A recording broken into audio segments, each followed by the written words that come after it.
Je m'appelle Sophie Langford. J'ai 36 ans.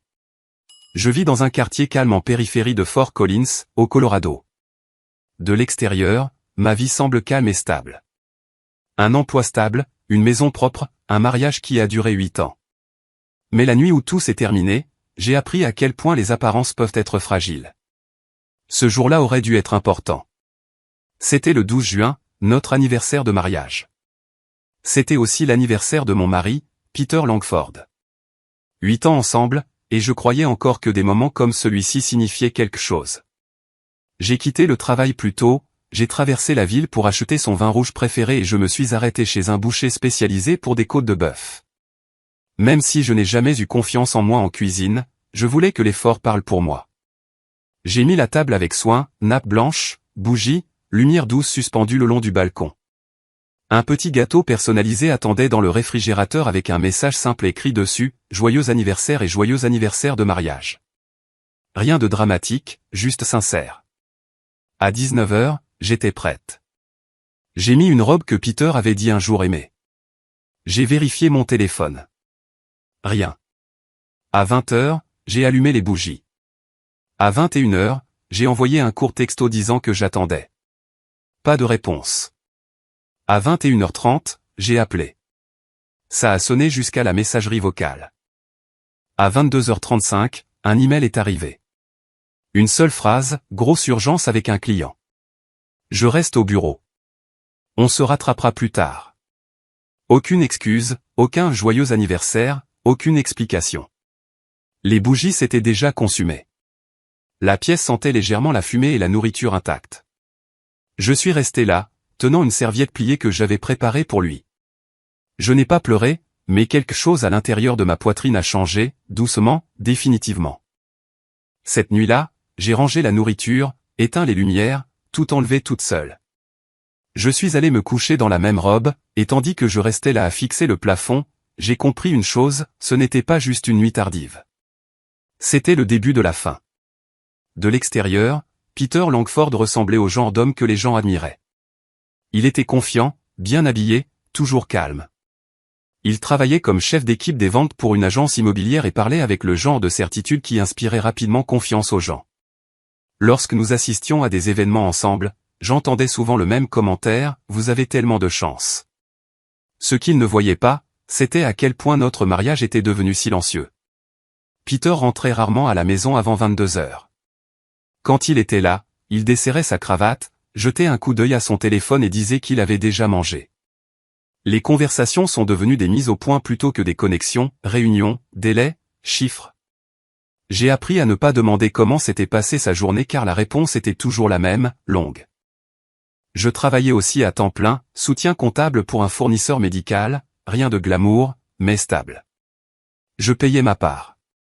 Je faisais le ménage. Je cuisinais quand je le pouvais. J'ajustais mon emploi du temps en fonction du sien. Quelque part en chemin, mes besoins ont été discrètement effacés de la relation. Il y avait des soirs où je m'asseyais seul avec un dîner qui refroidissait, me convainquant que c'était normal. Que les mariages d'adultes ressemblaient à ça. Que l'amour mûrissait dans le silence. Je me disais que Peter montrait son affection d'autres manières, en payant les factures, en planifiant des vacances qui n'avaient que rarement lieu, en laissant des notes qui disaient « Occupé, mais je pense à toi ». Mais penser à quelqu'un n'est pas la même chose qu'être présent pour cette personne. Quand j'essayais de parler de la distance que nous ressentions, Peter soupirait et disait que j'analysais trop, que le travail était stressant, que les vraies épouses comprenaient le sacrifice. Finalement, j'ai arrêté d'en parler. Non pas parce que ça avait cessé de faire mal, mais parce que j'étais fatigué d'être la seule à remarquer les dégâts. La vérité, c'est que notre mariage ne s'est pas effondré en une nuit. Il s'est érodé lentement, comme l'eau usant la pierre, silencieux, persistant, presque invisible. Ce dîner d'anniversaire n'était pas la première fois que j'attendais Peter. C'était juste la première fois que j'arrêtais enfin de me mentir sur ce que cette attente signifiait. Le lendemain matin, je me suis réveillé tôt et je suis allé travailler comme si de rien n'était. J'ai pris une douche. Je me suis habillé. J'ai bu mon café debout au comptoir. Je me suis dit que Peter était juste débordé et que nous parlerions quand les choses se calmeraient. C'était l'habitude que je m'étais imposée, retarder mes sentiments, rester raisonnable, être patiente. À midi, je n'avais pas eu de ses nouvelles. Pas de message, pas d'appel manqué. J'ai essayé de composer à nouveau son numéro. Ça a sonné jusqu'à la messagerie vocale. Quelque chose s'est resserré dans ma poitrine. Pas encore de la panique, juste un malaise silencieux que je ne pouvais pas expliquer. Pendant ma pause déjeuner, je suis allé dans un couloir vide et j'ai appelé son bureau. Je n'avais jamais fait ça avant. Peter n'aimait pas les appels personnels au travail. Le téléphone a sonné 2 fois avant qu'une réceptionniste ne réponde. J'ai demandé à lui parler. Il y a eu une pause, juste assez longue pour que ça semble anormal. Oh, dit-elle lentement. Peter ne travaille plus ici. Il a démissionné il y a 3 jours. Je n'ai pas compris au début. Je lui ai demandé de répéter. Elle s'est éclaircie la gorge et a redit la même chose. Il avait remis sa démission. Il n'avait pas laissé d'informations de suivi. Je suis resté là, tenant mon téléphone, tandis que les gens passaient à côté de moi. 3 jours. Cela signifiait qu'il avait déjà démissionné avant notre anniversaire, avant le dîner, avant l'email sur une urgence client.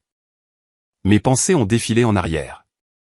Les nuits tardives, les réponses vagues, la façon dont il évitait mon regard récemment. Tout s'est réarrangé pour former une nouvelle image, claire, impitoyable. Il ne s'agissait pas de travail. Il n'y avait pas d'urgence. Il n'y avait pas de bureau qui le retenait tard. Peter était en train de partir, et j'étais la dernière personne qu'il comptait informer. J'ai remercié la réceptionniste sans savoir pourquoi et j'ai raccroché. Mes mains tremblaient maintenant. Le malaise s'était transformé en certitude. Ce qui m'attendait à la maison n'était pas une conversation. C'était une fin. Pour la première fois en 8 ans, je n'ai pas essayé d'adoucir la vérité. Je ne lui ai pas trouvé d'excuses. Je n'ai pas cherché de raison de rester calme. Je savais, tout simplement. Au moment où j'ai pointé pour quitter le travail, mon cœur se préparait déjà. Le trajet jusqu'à la maison a semblé plus long que d'habitude. Chaque feu rouge s'éternisait. Chaque virage semblait plus lourd. Je ne retournais pas à mon mariage. Je me dirigeais droit vers le moment où tout ce que je croyais de ma vie allait être anéanti. J'ai déverrouillé la porte de l'appartement juste après 18 heures. Le silence à l'intérieur semblait plus lourd que d'habitude. Pas de télévision, pas de musique, pas de mouvement familier. Mes yeux se sont directement posés sur le porte-chaussures près de l'entrée. La deuxième rangée était vide. Les chaussures en cuir marron de Peter avaient disparu. J'ai appelé son nom une fois. Pas de réponse. J'ai marché vers la chambre d'un pas lent et régulier, comme si mon corps savait déjà ce que j'allais trouver. La porte était entr'ouverte. À l'intérieur, Peter se tenait près du lit avec une valise ouverte posée à plat sur le sol. Des vêtements étaient empilés autour de lui, un costume bleu marine, une chemise blanche repassée, une cravate que je n'avais jamais vue auparavant. Sur la commode se trouvait une paire de chaussures de Villeneuve avec l'étiquette encore attachée. Il a levé les yeux quand il m'a vu. Son expression n'a pas changé. « Tu es rentré » dit-il calmement avant de retourner plier une chemise. « Qu'est-ce que tu fais » ai-je demandé. Ma voix semblait distante, même à mes propres oreilles. « J'ai accepté un nouveau poste hors de l'État » a-t-il répondu sans lever les yeux. « Albuquerque. Je commence la semaine prochaine. » Je suis resté là, figé. « Tu as quitté ton travail. Tu as tout planifié et tu ne m'as rien dit. » Peter a zippé la valise à moitié et a fouillé dans son sac. Il en a sorti un mince dossier et l'a posé sur le lit entre nous. Il l'a ouvert et a fait glisser la première page vers l'avant. Des papiers de divorce. J'ai fixé la page comme si elle était écrite dans une autre langue. « Peter, qu'est-ce que c'est » ai-je murmuré. Il a enfin croisé mon regard. « Tu n'es plus la femme dont j'ai besoin. » Les mots ont atterri avec précision. « Tu fais toujours passer le travail en premier » a-t-il poursuivi. « La maison n'est jamais en ordre. Tu cuisines quand ça t'arrange. Tu as arrêté d'essayer. » J'ai senti quelque chose se briser dans ma poitrine. Je travaille à temps plein, tout comme toi. Je fais le ménage. Je planifie. Je t'attends. Tu rentres tard et tu dis que tu as déjà mangé. J'essaie et tu l'ignores. Il a agité la main avec dédain. Ne transforme pas ça en une liste d'excuses. Une vraie femme n'a pas besoin de rappel. Un rire aigu et amer m'a échappé. Alors maintenant, c'est de ma faute. Peter a fermé le dossier et s'est levé. J'ai pris ma décision. Je te suggère de l'accepter avec dignité. Il a soulevé la valise et est passé devant moi en direction de la porte. Aucune excuse, aucune explication, aucune hésitation. La porte s'est refermée derrière lui. Je me suis effondré sur le sol, serrant les papiers dans mes mains. La pièce semblait soudainement immense et vide. À cet instant, j'ai compris quelque chose clairement. Ce n'était pas une dispute. Ce n'était pas une phase. Mon mariage était terminé bien avant que j'aie le droit de le savoir. Je suis resté sur le sol longtemps après que la porte se soit refermée. L'appartement semblait maintenant étranger, comme un endroit que je ne faisais qu'emprunter. Les papiers de divorce reposaient dans mes mains, mais je ne les ai pas rouverts. Je savais déjà ce qu'ils disaient. Des noms, des dates, un langage juridique conçu pour effacer 8 ans avec des marges nettes. Peter n'a pas appelé ce soir-là, ni le lendemain matin. 2 jours plus tard, mon téléphone a sonné alors que j'étais au travail. C'était le bureau de la gestion de l'immeuble. La femme au bout du fil a parlé poliment, comme s'il s'agissait d'une demande de routine. Madame Langford, dit-elle, nous avons reçu un avis de résiliation du bail. Le titulaire principal du bail nous a informé qu'il ne vit plus dans le logement. L'occupant restant est censé quitter les lieux d'ici la fin du mois. Pendant un instant, je n'ai pas pu parler. Je lui ai demandé de répéter ce qu'elle avait dit. Elle l'a fait et a ajouté un détail supplémentaire. Il a laissé une note. Il a déclaré que vous videriez les lieux et déménageriez avant la fin du contrat. Aucune discussion, aucun avertissement, aucun message pour moi. Ce soir-là, je suis rentré à la maison et j'ai ouvert chaque tiroir, chaque placard. J'ai trouvé les reçus du canapé, de la table à manger, du réfrigérateur. Presque tout était à mon nom. Peter n'avait pris que ses vêtements et quelques appareils personnels. Il avait laissé derrière lui la vie que nous avions construite comme si c'était un arrangement temporaire. J'ai traversé la pièce lentement, le balcon où j'avais accroché les lumières, la cuisine où des repas intacts avaient autrefois attendu, la chambre qui sentait encore faiblement son eau de Cologne. C'est alors que quelque chose en moi a de nouveau changé, non pas avec de la douleur cette fois, mais avec de la clarté. Peter n'était pas parti parce qu'il était malheureux. Il était parti parce qu'il était plus facile de s'en aller que d'affronter ce qu'il était devenu. Cette nuit-là, j'ai posé les papiers de divorce sur la table et je ne les ai pas cachés. Ils sont restés là, bien en vue, non pas comme une menace, non pas comme une blessure, mais comme la vérité. Et pour la première fois depuis longtemps, j'ai dormi sans attendre que quelqu'un rentre à la maison. Les papiers de divorce sont restés sur la table de la salle à manger pendant 3 jours. Je passais devant chaque matin avant le travail et chaque soir avant de me coucher. Je ne les évitais pas. Je n'ai pas non plus pris de stylo. Non pas parce que j'espérais que Peter reviendrait, mais parce que j'avais besoin de comprendre quelque chose d'abord. J'avais besoin de comprendre comment j'en étais arrivé là sans remarquer le moment exact où j'avais disparu de mon propre mariage. J'ai rejoué les 8 dernières années lentement. Les compromis qui ont commencé petits et sont devenus une routine. La façon dont j'ai arrêté d'exprimer ma déception parce que cela semblait gênant. La façon dont j'ai appris à être reconnaissante pour le strict minimum. J'ai réalisé que j'avais géré le mariage de la même manière que je gérais les problèmes au travail, silencieusement, efficacement, seul. Il n'y a pas eu de scène de trahison dramatique. Pas de dispute hurlante, pas de méchant évident, juste un schéma constant de négligence que je continuais d'excuser parce que c'était plus facile que d'admettre que j'étais seul. Signer ces papiers signifiait accepter une dure vérité. Je n'avais pas été abandonné du jour au lendemain. Je m'effaçais depuis des années. Peter avait simplement terminé ce que le silence avait déjà commencé. Le 3e soir, je me suis préparé à dîner et je me suis assise à la table, en face des documents. J'ai lu chaque ligne attentivement. Je ne me suis pas précipité. Je n'ai pas pleuré. J'ai laissé la finalité s'installer. Quand j'ai eu fini, j'ai remis les papiers dans le dossier et je les refermais. Pas encore, ai-je dit à voix haute dans une pièce vide. Non pas parce que j'étais incertaine, mais parce que j'avais besoin d'un dernier moment pour me choisir, en pleine conscience. Cette pause n'était pas de la faiblesse. C'était la dernière courtoisie que j'accordais à une vie que j'étais sur le point de laisser derrière moi. Samedi soir, je suis resté devant le miroir plus longtemps que d'habitude, non pas pour impressionner qui que ce soit, juste pour m'assurer que je me reconnaissais encore. J'ai choisi une simple robe noire et j'ai attaché mes cheveux en arrière. Simple. J'assistais à la réunion des 18 ans de mon lycée dans une petite brasserie du centre-ville de Fort Collins. J'avais payé le billet des mois auparavant, à l'époque où je supposais que Peter serait à mes côtés. J'ai failli ne pas y aller.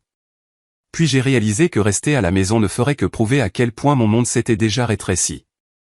La salle était bruyante, bondée et pleine de visages familiers adoucis par le temps. Je suis resté près du fond jusqu'à ce que quelqu'un appelle mon nom. C'était Lucas Bennett. Il était assis 2 rangs derrière moi en cours d'histoire. Il a souri comme si rien n'avait changé et m'a offert un verre. Nous avons parlé facilement. Il m'a dit qu'il était divorcé depuis 3 ans et qu'il élevait sa fille seule. Il n'y avait aucune amertume dans sa voix, juste de l'honnêteté. Quand il m'a posé des questions sur Peter, j'ai répondu simplement « Nous sommes en train de divorcer ». Pas de détails, pas d'excuses. Lucas a hoché la tête et a changé de sujet sans insister. J'ai senti quelque chose se détendre dans ma poitrine. Pour la première fois depuis des semaines, je n'étais pas examiné ou pris en pitié. J'étais juste une personne dans une pièce ayant une conversation normale. En rentrant chez moi plus tard, les fenêtres baissées, j'ai allumé la radio. Une vieille chanson passait, une que je chantais doucement en nettoyant l'appartement seul. Les paroles résonnaient différemment maintenant, claires, inévitables. J'ai réalisé cette nuit-là que ma vie n'était pas finie.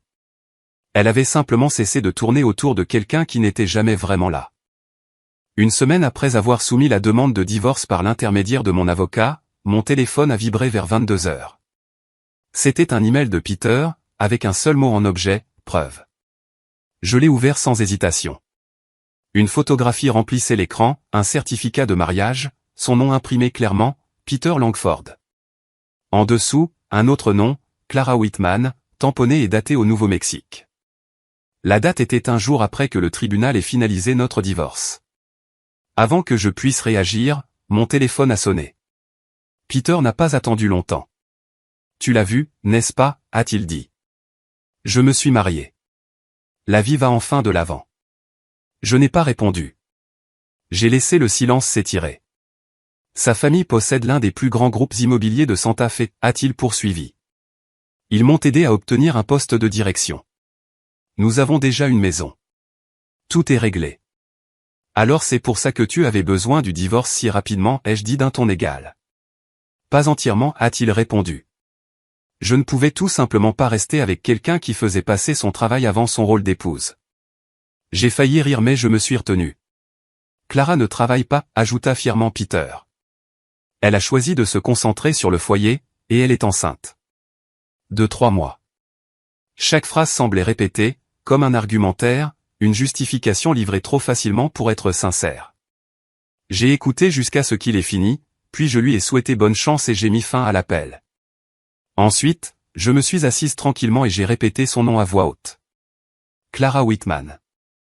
Cela a remué quelque chose de faible et d'inconfortable dans ma mémoire. J'ai ouvert les réseaux sociaux et j'ai cherché. Son profil est apparu instantanément. Des photos élégantes, des angles parfaits, une vie soigneusement mise en scène. Puis j'ai fait défiler plus loin et je me suis arrêté. Je l'ai reconnue. Clara Whitman était autrefois Clara Mills. Nous étions allés au même lycée. Elle avait été silencieuse, maladroite, souvent ignorée. La femme sur ces photos ne ressemblait en rien à la fille dont je me souvenais, sauf pour une chose, ses yeux. Cette nuit-là, j'ai compris ce que Peter avait choisi. Pas l'amour, pas la connexion. Une image. Un avenir poli pour effacer tout ce qui avait précédé. Et pour la première fois depuis son départ, je n'ai absolument rien ressenti. J'ai appelé ma vieille amie Anna le lendemain matin. Nous nous connaissions depuis la seconde, et si quelqu'un se souvenait clairement du lycée, c'était bien elle. J'ai posé une question, tu te souviens de Clara Mills? Il y a eu une pause, suivie d'un petit rire. Bien sûr que oui. Pourquoi?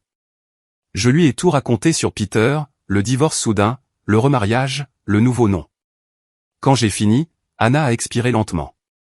Elle a complètement changé de vie après avoir déménagé à New York, a-t-elle dit. École d'art, nouveau cercle, nouveau visage. Plusieurs opérations, nez, mâchoire, yeux, menton. Les gens ont arrêté de l'appeler Clara Mills il y a des années. Cela expliquait le sentiment que je ne pouvais pas chasser. Le sentiment que quelque chose avait été soigneusement effacé. Je me souvenais de Clara à l'école. Elle s'asseyait au fond, parlait rarement à moins qu'on ne lui adresse la parole. Elle évitait les miroirs et les appareils photo. Elle gardait la tête baissée dans les couloirs, le genre de fille qui a appris très tôt que l'attention pouvait être cruelle. Maintenant, elle se tenait à côté de Peter dans une robe blanche, souriant comme quelqu'un qui avait enfin gagné. Ce qui m'a le plus frappé, ce n'était pas la chirurgie ou l'argent. C'était la similitude entre eux. Peter avait aussi effacé son passé.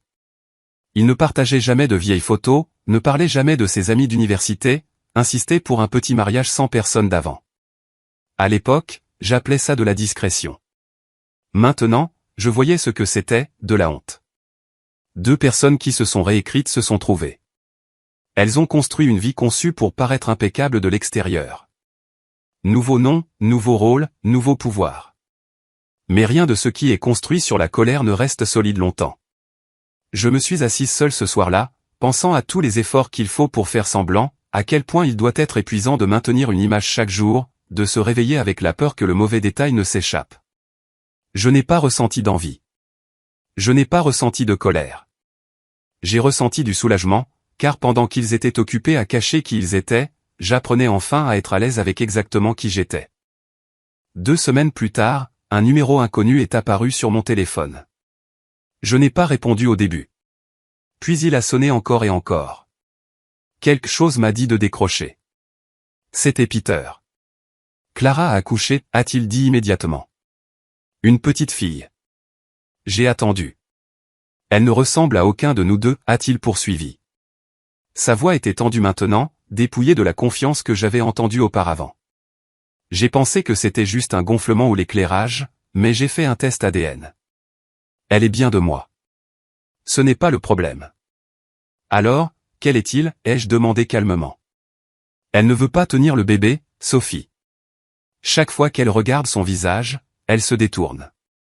Hier, sa mère a dû prendre le bébé des bras de l'infirmière parce que Clara refusait. Je ne comprends pas. Je me suis adossé à ma chaise et j'ai fermé les yeux. Je n'ai ressenti aucune satisfaction, aucun sentiment de justice, seulement une lourdeur silencieuse pour un enfant qui était entré dans le monde en portant déjà la déception de quelqu'un d'autre. Tu te souviens de ton album de fin d'études du lycée, ai-je demandé.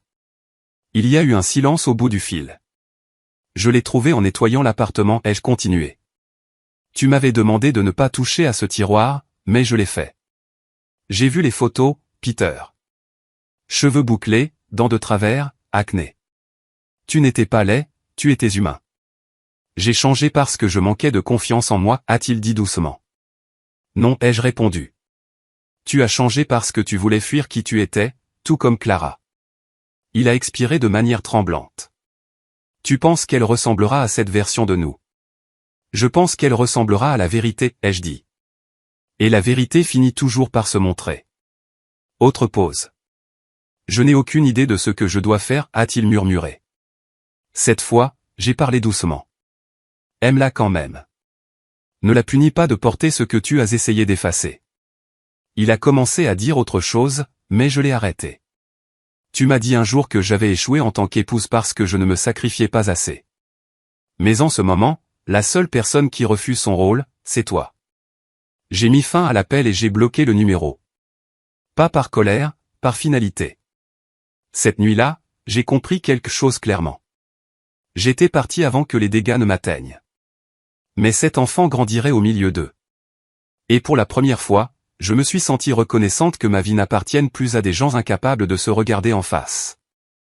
Près d'1 an s'est écoulé sans que je prononce le nom de Peter à voix haute. Non pas parce que j'essayais de l'oublier, mais parce que ma vie n'avait plus besoin d'un point de référence du passé. J'ai emménagé dans un petit appartement à Boulder, à 10 minutes de mon bureau. Il avait un balcon étroit et assez de soleil pour faire pousser des herbes dans des pots dépareillés. Les matins sont devenus calmes, dans le bon sens du terme. Je me réveillais tôt, préparais du café et m'asseyais près de la fenêtre sans me presser. J'ai réduit mes heures de travail et j'ai arrêté de mesurer ma valeur à l'épuisement. Je me suis inscrite à un cours d'art le week-end, quelque chose que j'avais toujours reporté parce que ça ne cadrait avec l'emploi du temps de personne d'autre. J'ai renoué avec des amis, certains anciens, d'autres nouveaux. Lucas et moi passions du temps ensemble sans étiquette ni pression. Nous marchions, parlions et partagions le silence confortablement. Rien n'avait à être prouvé. Un après-midi, j'ai croisé Anna dans une librairie d'occasion. Elle a mentionné Peter sans drame. Il avait déjà de nouveaux problèmes. Une autre liaison. Un mariage qui s'effilochait aussi vite qu'il s'était formé. J'ai écouté sans réaction. Je n'ai ressenti aucun triomphe, seulement de la distance. Je suis rentré chez moi ce jour-là, je me suis arrêté dans une boulangerie et j'ai acheté un petit croissant.